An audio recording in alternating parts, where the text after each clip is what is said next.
Hi friends. Evening ஸ்நாக்ஸுக்கு 2 பெரிய வெங்காயத்த பொடிசா கட் பண்ணி, கருவேப்பிலை சேர்த்து நல்லா வதக்கிட்டு இருக்கேன். 1 ஸ்பூன் மிளகாய்த்தூள், கரம் மசாலா தூள், உப்பு சேர்த்து வதக்கி, கொஞ்சம் பட்டாணி இருந்துச்சு. அதையும் கூடவே சேர்த்து வதக்கி ரெடி பண்ணி எடுத்துக்கிட்டேன்.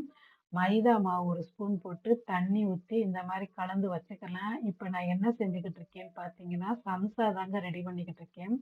இது சம்சா சீட் வந்து கடையில எல்லா பேக்கரிலயுமே கிடைக்குது.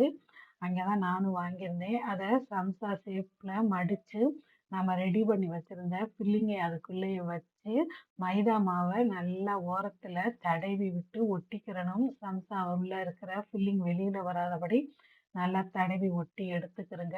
இந்த சம்சா ஷேப்ல இத நல்லா மடிச்சுக்கிறங்க. எப்படி நான் செய்றேனோ இதே மாரி செய்யுங்க.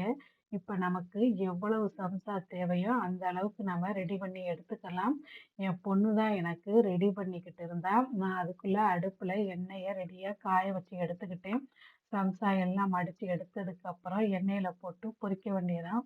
சூப்பரா மொறு மொறுன்னு சம்சா ரெடி ஆயிருச்சு.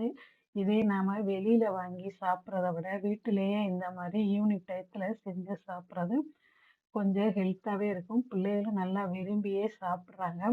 உங்க வீட்டு பிள்ளைகளுக்கு இது மாரி செஞ்சு குடுங்க. வீடியோ பிடிச்சிருந்துச்சுன்னா, ஒரு லைக் போட்டுட்டு அப்படியே சப்ஸ்கிரைப் பண்ணுங்க. Okay friends. Thank you.